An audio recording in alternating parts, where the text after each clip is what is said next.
동화 같은 그림으로 꿈을 꾸는 앙리 루소. 모두가 무시했지만 후에는 많은 화가들에게 영향력을 끼친 꿈과 상상의 이야기입니다. 대충 그린 듯 둔탁하지만 아름다운 색채가 살아있는 앙리 루소.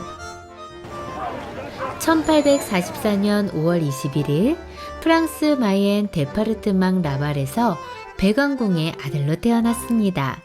집안 사정이 어려워 고등학교를 중퇴한 뒤 앙제에 있는 법률사무소에 취직해 일을 했고 20살이 되던 해 지원병으로 육군에 입대하여 군악대에서 클라리넷 연주자로 근무를 했습니다. 그리고 안제에 주둔한 51보병 연대음악대에서 복무를 하기도 했고요. 1800년에서 1900년대 유럽은 산업화, 근대화, 그리고 전쟁 등등의 시대상을 볼 수가 있고요.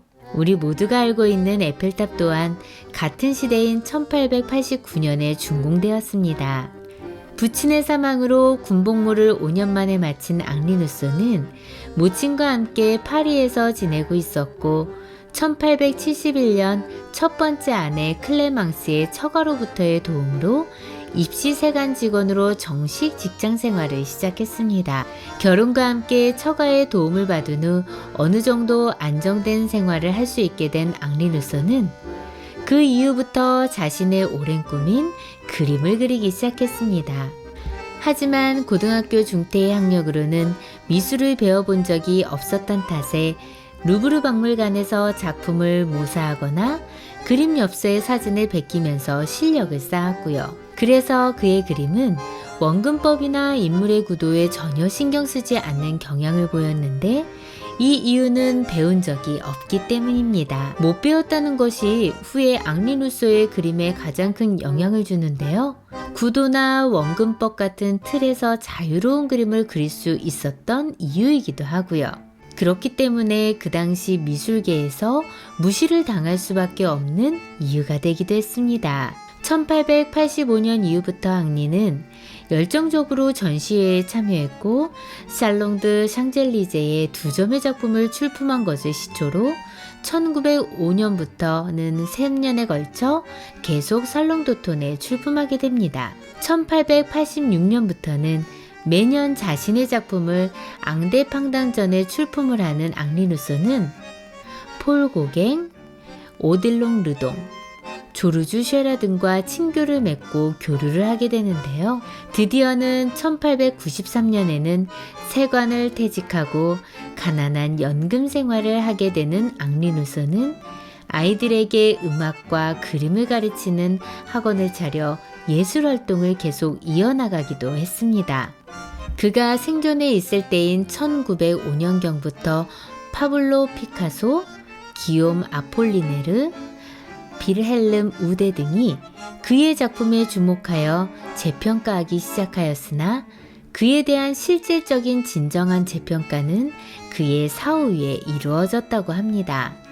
루소의 화풍은 전문적인 기교는 부족하지만 대신 소박하고 환상적인 모습을 잘 구현했다고 평가를 받는데요. 밀림 가정글, 이국적인 동물들을 묘사한 그림을 많이 그린 루소는 아이러니하게도 단 한 번도 밀림을 본 적도 없었다라고 하고요. 그리고 단 한 번도 파리를 떠나본 적도 없다고 합니다. 파리에 있는 식물원과 동물원, 자연사 박물관 등을 방문해서 자신만의 상상력을 발휘해 그림을 그렸는데 바로 그 상상력 덕분에 몽환적인 분위기와 꿈을 묘사한다는 평가를 받고 있습니다. 또한 앞서 이야기했듯이 전문적으로 누구에게 미술을 배운 적이 없었어요. 어쩌면 가장 기초적인 원근법을 사용하지 않았기 때문에 초상화를 그릴 때 실제보다 거대하게 그렸고 비율도 맞지 않게 그렸다는데 이 때문에 의뢰인들이 평소에 자신들이 보던 그림과는 너무 달라도 달라서 그림 수령을 거부하거나 없애버리기까지 했지만 훗날 그의 방식에 따라 탄생한 초상화는 콜라주 기법에 영향을 미치기도 하였습니다. 배우지 못한 그림화법이 오히려 새로운 시대로 가는 길을 열어버린 앙리 루소. 가장 안타까운 것은 그 새로운 시대는 앙리 루소의 죽음 이후라는 사실입니다. 뱀을 부리는 주술사, 창세기의 뱀이 매혹적이었던 것처럼 무서운 뱀을 유혹하는 불안한 에덴 동산의 검은 이브입니다. 밝고 짙은 색상, 백라이트, 마그리트와 같은 화가의 색상을 예상하는 것, 정확하고 순진한 그림, 비대칭에서 혁신적인 수직 구성, 사람의 모습, 동물, 기이한 초목은 모두 같은 공을 들여 그린 것이고, 이 여성은 야생의 자연을 매료시키거나 오히려 이상한 침묵 속에 여전히 그것을 고정시킵니다. 이 캔버스의 환상적인 세계는 초현실주의를 예고합니다.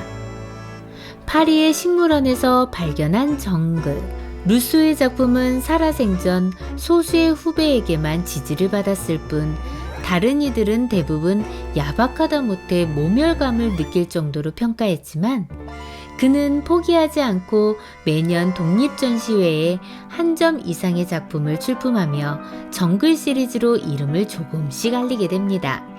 정글 시리즈 중 가장 먼저 빛을 본 작품은 바로 굶주린 사자가 영양을 덮치다 라는 작품이고요. 그리고 그의 눈에 들면 유명해진다 라는 말이 있을 정도로 유명한 화상 볼라르가 루소의 작품을 구매하면서 그에 대한 평가도 조금씩 유해집니다.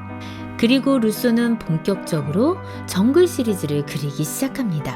정글 시리즈가 긍정적인 평가를 받았지만 루소의 말년 3년 정도에 그칩니다. 그는 오히려 활동 기간 동안 대부분 괴짜 화가 정도의 평을 벗어나지 못했어요. 하지만 세상이 뭐라 떠들어도 루소는 자기애가 강했습니다. 이렇게 자기애가 강한 화가들은 자화상으로 자신에 대한 인상을 드러냅니다. 그도 1890년에 나 자신 초상 풍경이라는 작품으로 자신이 얼마나 훌륭한 화가인지 표현을 합니다. 붓과 팔레트를 들고 베레모를 쓴 누가 봐도 화가인 인물이 그려져 있습니다. 자신의 인자한 인간적 성품을 표현하고 싶었던지 팔레트에는 사별한 첫 부인 클레망스와 현재 부인 조세핀의 이름을 나란히 적었습니다.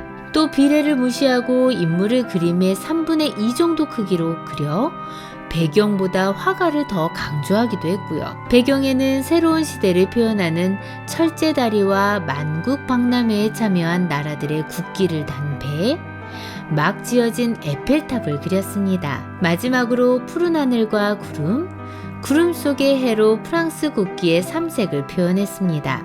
신문물을 통해 자기 자신의 새 시대 화가의 표상으로 표현하면서 조국 프랑스에 대한 자부심도 잊지 않은 듯 애국심까지 꼼꼼하게 챙기기도 했죠. 이 정도면 남들이 인정해주지 않아도 스스로 행복한 예술가였을 것 같다는 생각이 들지 않으세요?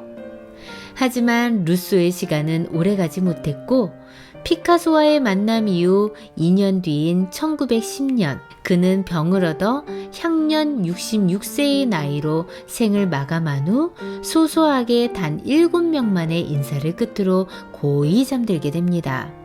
그를 좋아하던 입체파 화가들은 루소의 조각조각 그려 붙인 것 같은 화법에서 콜라주 기법을 발전시킵니다. 동화적이고 몽환적인 정글 시리즈는 초현실주의 화가에게도 영감을 주었어요. 그리고 예술이란 교육받은 이들만의 전유물이 아닌 자신만의 언어가 있다면 얼마든지 표현할 수 있는 것이라는 선례를 남기며 현대 예술가들에게도 여전히 용기와 영감을 주고 있습니다.